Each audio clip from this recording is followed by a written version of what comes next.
The morning of September 14, 2025 dawned tense over Doha, Qatar. Israeli fighter jets streaked across the sky in precise formation. Hamas operatives were targeted in a strike that shocked the region. Explosions rocked neighborhoods as emergency sirens pierced the quiet streets. Residents fled to shelters as smoke rose from urban blocks. The Qatari government called an immediate emergency meeting in the capital. Arab League and Organization of Islamic Cooperation leaders arrived quickly. Representatives from Iran, Pakistan, Malaysia, Iraq, Palestine and Gulf states joined. The summit convened in a heavily guarded conference hall downtown. Security forces checked every entrance for threats or suspicious activity. Diplomatic aides shuffled documents with maps and intelligence briefings everywhere. King Hamad of Bahrain joined via video, addressing regional tensions directly. Leaders discussed immediate humanitarian aid for the casualties of the strike. Talks quickly shifted toward potential joint defense measures among member nations. A proposal surfaced to create a coordinated military coalition dubbed the Arab NATO. The coalition aimed to standardize weapons communications and command protocols. Western military suppliers were largely sidelined in preliminary discussions at the summit. China emerged as a potential provider of drones, missile systems and radar. Saudi Arabia and UAE already operate Chinese-made Winglong and CH for drones.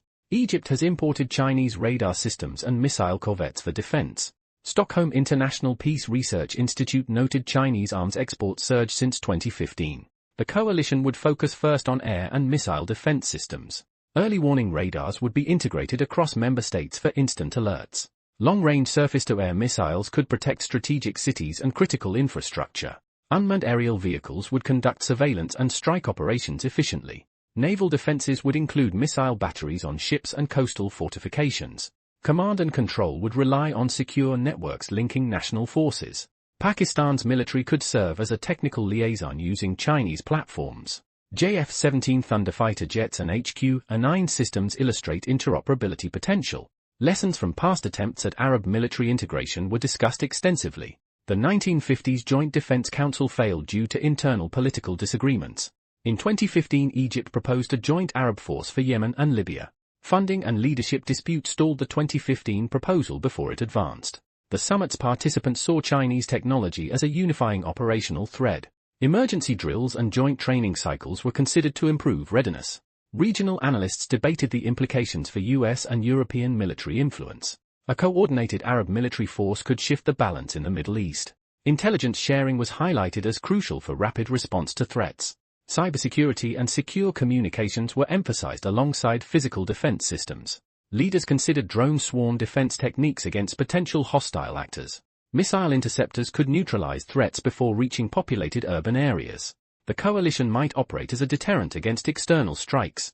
Chinese defense firms offered packaged solutions including hardware and training support. Finance options from China made procurement of sophisticated systems more feasible. The summit lasted hours with late-night discussions over strategy and logistics. Leaders met privately to negotiate command hierarchy and operational protocols. Security experts recommended phased integration of air, naval and ground forces. Regional media reported the talks as historic and unprecedented in scope. Global analysts tracked the meeting closely for signs of shifting alliances. Diplomatic statements emphasized cooperation while avoiding provocation toward Israel or the US. The summit concluded with a preliminary agreement to continue planning jointly. Arab states promised rapid development of technical working groups on interoperability. China's role was acknowledged as advisory and technology supportive, not commanding. Participants agreed to reconvene within weeks to finalize coalition logistics. The strike on Qatar remains a catalyst for potential Arab military integration. Debates continue over political leadership, funding and operational command structures. The Arab NATO concept could redefine defense in the Gulf region. Experts warn implementation faces technical, political, and strategic challenges ahead. Analysts predict closer Gulf-China military ties may emerge from these talks. Satellite imagery shows increased military coordination exercises in the Gulf states. Early warning radars and missile batteries are being tested quietly at bases. The world watches cautiously as Arab nations explore coordinated defense mechanisms. The Doha summit may mark a turning point in regional security strategy. China's growing presence reshapes options for Arab militaries previously reliant on West. The future of Arab NATO hinges on technology, trust, and diplomacy. Experts anticipate more public statements in coming months as planning advances. This could change the balance of power across the Middle East forever. Will Arab states unify under a single military umbrella successfully? The global community waits for the coalition's next moves with tension. Subscribe for deep dives into geopolitics, technology, and military strategy. Stay tuned for updates on developments in Arab military cooperation.